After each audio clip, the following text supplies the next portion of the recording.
everybody, it's Kim with Simply Homespun, coming to you from beautiful Crossville, Tennessee, where the weather is gorgeous today.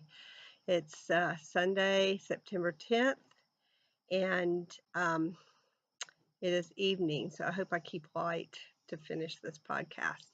But anyway, I thank you, returning viewers, for coming back and seeing me. I thank you, new viewers, for taking a chance, and I hope you enjoy the podcast. This is a knitting, spinning, uh, soon to be some embroidery. Actually, I have some to show you, but I'll have more of that too.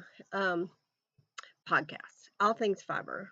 And sometimes I do homeschool. I have two little, little. My son's turning 13 on Wednesday, and I have a daughter who will soon be 11.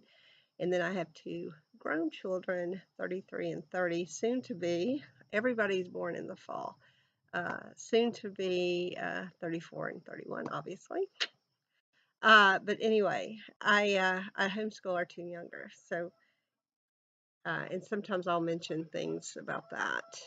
But anyway, let's get on with it because I have finished objects. I never have finished objects. I have finished objects today. For those of you who don't know or haven't watched, I spin dog hair for a living for the most part. I have an Etsy shop where I sell Ashford products, which are spinning wheels, looms, and accessories. And then I also hand sell hand spun, hand dyed, or hand painted yarn by me. And they're one of a kind, all of them. If you happen to see something you liked and wanted a sweater quantity or whatever, I could try to match somewhat the colorway and just do one dye batch of a bunch of different yarns or skeins. But anyway, I digress. The pet hair is what I've been spending most of my time on for the last few months. It's just taken off out of the blue. And Dan Jones and Kay, who are the Bakery Bears podcast, I was in their second issue of Knitability about my dog hair spinning. So check that out. But anyway, I finished this poodle hair I have been working on. And there were two poodles. This is one. And this hair, oh yeah, you can see that pretty good now. Before the light was just not good when my first take. This is take 2. But anyway, this hair, I have to say, was not fun to spin at all. At all. The hair's like that.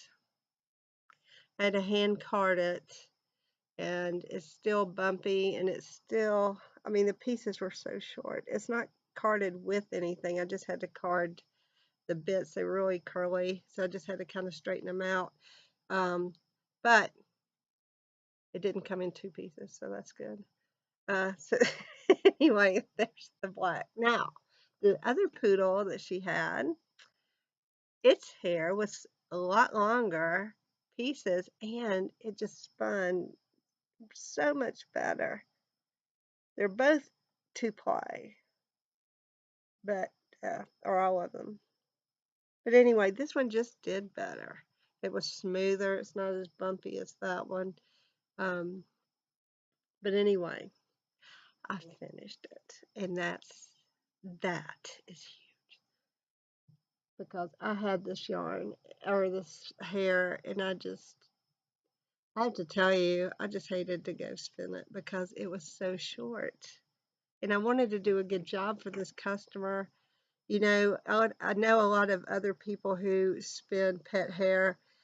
You have to have a certain staple length. I've seen 4 inch, it has to be 4 inches. It has to be 3 inches.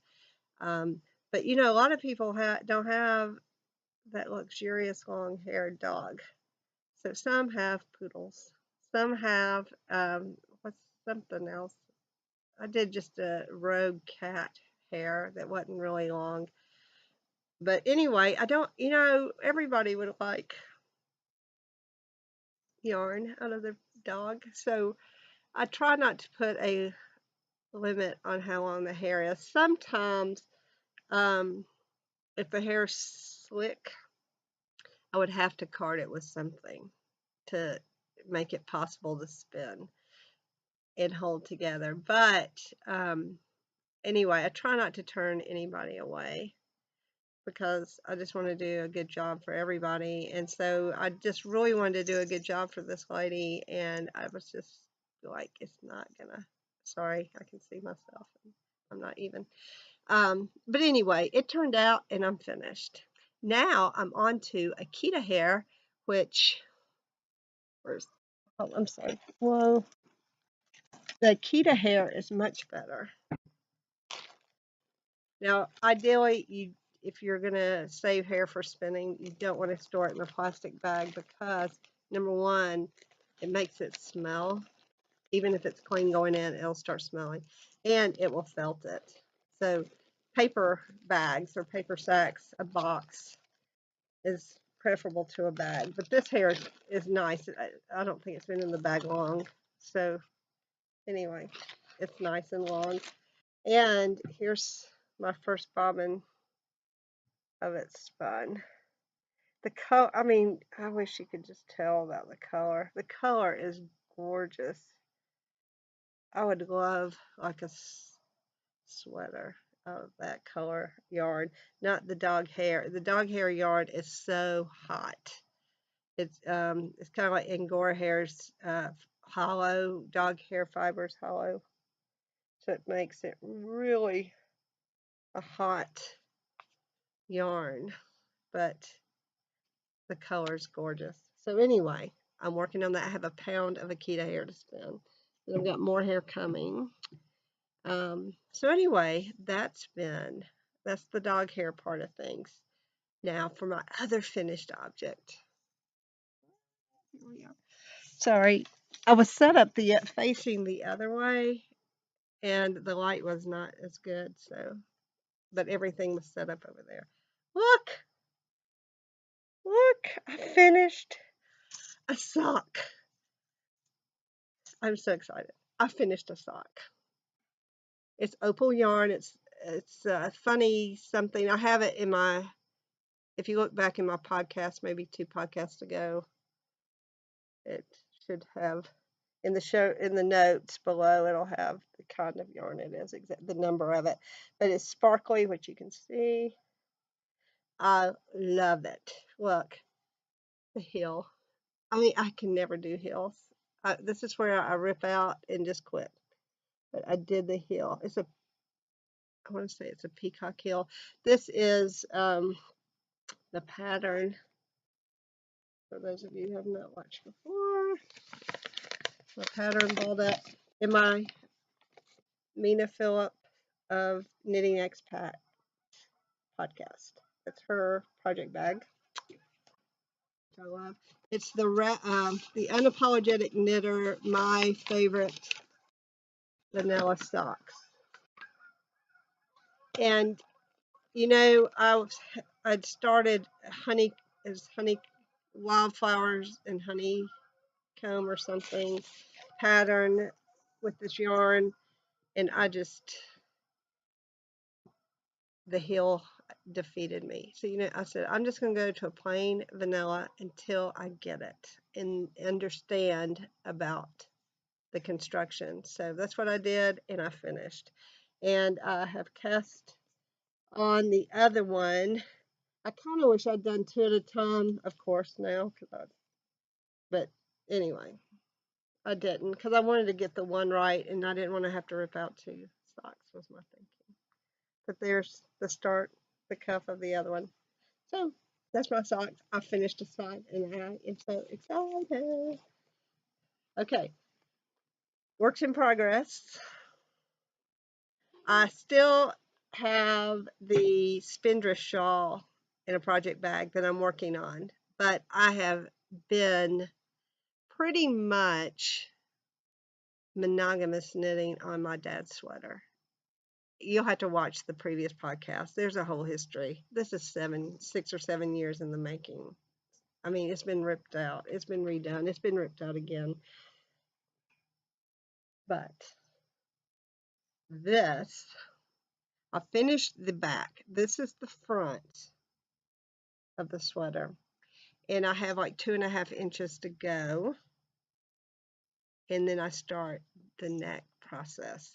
And then 2 sleeves, and then I have to put it together. And it'll be done, and I can see the light at the end of the tunnel, and I know it's going to be finished. And I just know my dad is probably never going to wear it. No, I'm kidding. He better wear it, so I can say. It's made out of cotton. It started out with hand spun wool by me because it's our family clan pattern, the Joyce family clan pattern. So I thought, well, I'll just spin the yarn for it because that would be so much more special. But you know, anyway, in one of the ripping outs, my dad and I decided that wool would be too hot because they live in North Georgia and it really doesn't get that cold. So I did cotton, and it's soft and it's nice and almost finished. Well, I'm gonna say it's almost finished because to me it's almost finished. So that is a work in progress, and soon to be finished. And then I think my first episode, and I don't know how many more, but I was sharing this quilt. Uh, it's Butterfly Garden, and there's 12 blocks, and you color the block, and then you embroider some highlights. So anyway, I don't know if you can see that better. So anyway, that's kind of color, yeah. And then you embroider the highlights. Well, there's my daughter Jessica is getting married in April, and uh, I'm doing this quilt for her. I had bought all of the blocks to do a quilt for my sister because she loved flowers and butterflies. This was just right up her alley. And then my sister passed away, and I just had a hard time um, picking it up again. So, I don't know, 4 or 5 years later, I thought, I have all of that, and Jessica would, it would be special for Jessica. So, I'm going to make it like an autograph quilt, so she'll have it at her reception. So I'm going to do the blocks, but I'm going to space them with just a blank muslin and maybe embroider some things around the blank on the edge of the blank piece. I don't know if you guys took advantage or knew about the Craftsy classes all of them were free for a day on Labor Day. So there was this $60 embroidery class that I had been eyeing, but it's $60. So it was free that day. So I mean, you couldn't download them, so I can't watch it again. Uh, but it was on it was really, really good on embroidery. So I was watching that, and I got a lot of ideas. And so anyway, I am gonna do this quilt for Jessica, and this is what I have so far. So I'm using some of my, I mean, I'm not an embroiderer, but I'm gonna get this and make it pretty. And I just have all these ideas on embellishments now. I could add beads. I have some ribbon embroidery I could do. Anyway, I'm excited. It's gonna be fun to work on. So this and my dad's sweater are going to be the big projects. And I got to finish that other sock. The socks are for my little girl Grace. And so I got to finish that other sock too. But the sock really, well, this is pretty mindless, the embroidery. So I could take that. Then the sock, of course, it's just knit. So there's not much to think about there. So I take that when I'm just going to be somewhere and I know people will be talking.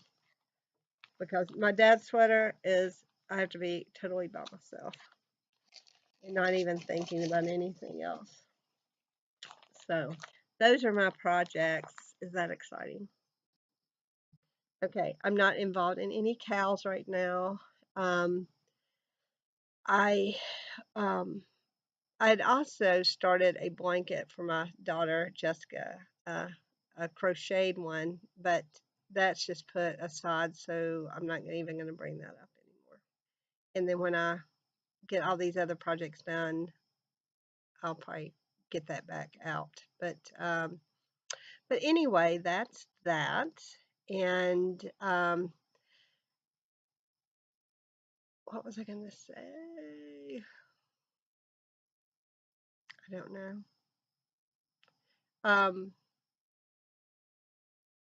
Anyway, I don't know what I was going to say. I was going to say something about a podcast, but I don't know. Oh, I'm not going to worry about it. Okay. So anyway, that is a short podcast. It's only 16 minutes, but anyway, I just wanted to show you those things, the projects. I wanted to get something current out to you. I am still trying to get my studio together and get it organized.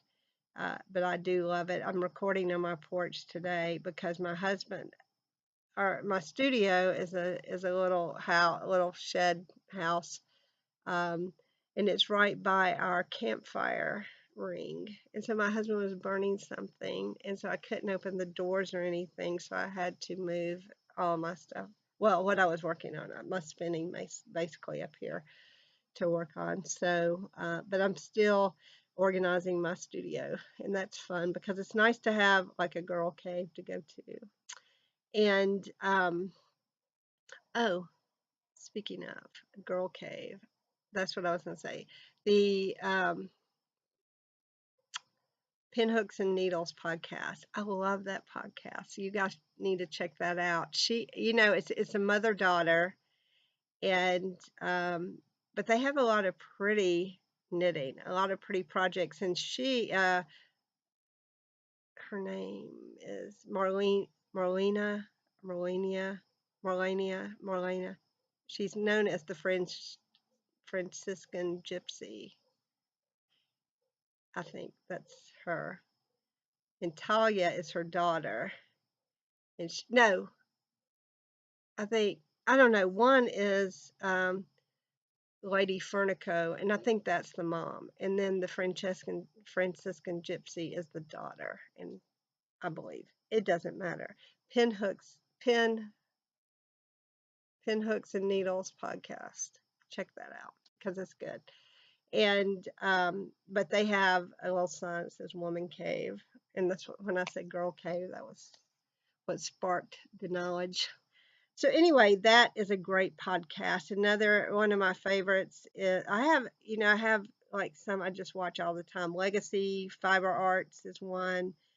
Um, Knitting Expat, Bakery Bears. I love Bakery Bears because my whole family can watch that and like it because he does.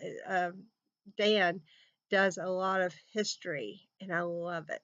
I love it. I don't know if I'll ever get to England, but I can see it through their podcast because they go to all these places and show all this landscape and these castles, and they just take you with them, and I love that about that podcast. And they're awesome knitters, both of them, and they have a lot of cool I'm a patron of theirs, so I get these tutorial podcasts and some extras, and I love their podcast. And Mando Bug's another good one. Is very high energy, and that's what I like about her. She's very nice, and she's an awesome knitter, crocheter, and she's now starting pattern design. And speaking of pattern design, uh, Jacqueline Salem on Brooklyn Knits podcast just designed her first sock and published it. It's the Clark sock, and it is very pretty. It's kind of a vintage looking sock, but check out that podcast. I don't know if she's from Tennessee, but her sister lives right close to us in Knoxville. And so I'm hoping we can hook up one day and when she's visiting and just have lunch or something. But anyway, she has a great podcast. Excuse me. She shows a lot of New York City in her podcast, and I like that too because I was in New York City when I was a little girl, and I don't really remember a lot except the Washington Bridge. Remember it was night and it was shaking. You know, that's what I remember about that trip. But anyway, her podcast is great too. She's an awesome knitter. She sews. So anyway, those are some of my favorites. So Sweet Violet. I like that podcast because she's in England, but she's so gentle speaking and it's calming. I love that podcast. But anyway, those are just some of my favorites. If you guys want to check those out, I really enjoy the podcast. I'll just stick them on and start knitting, and it's just inspiring. It helps. So I hope my podcast will be inspiring for someone too. But anyway, that's about all I have. I don't want to just ramble. If you guys have questions or comments, please comment below, and I'll check those and answer. My show notes, there's not really anything to note except the sock pattern, and I've showed that, so there probably won't be show notes. I may put where all you can find me on the internet. Instagram, I've been doing more and more on Instagram because it's easy and quick. If I see something or just snap a picture, I can post it right away, and so that's good. I like that. So I've used Instagram a lot. I am on Instagram is Simply Homespun. Ravelry is Simply Homespun, although I don't update my project pages very much. But I am on there quite a bit, just looking. Ravelry, Simply Homespun. Facebook, Simply Homespun. Pinterest, Simply Homespun, although I'm not real active on Pinterest anymore. I do have some stuff on there. And then Simply Homespun here on YouTube. My Etsy shop is Simply Handspun Yarn. Although if you plug in Simply Homespun, I'll come up. But Simply Handspun Yarn is what I am on Etsy because someone had already taken Simply Homespun, and unfortunately, well, I don't know. They don't have anything. They don't really have a shop per se. Well, they don't have a shop because there's nothing there. So anyway, I use Simply Handspun Yarn as my shop title. And there's my yarn and stuff is in there. But anyway, that's where I am on the internet. If you want to look me up and check it out.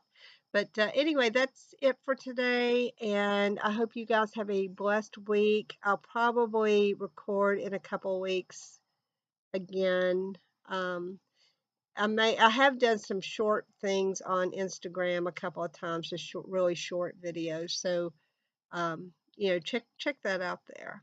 But anyway, you guys have a blessed week, and I will talk to you soon. Bye.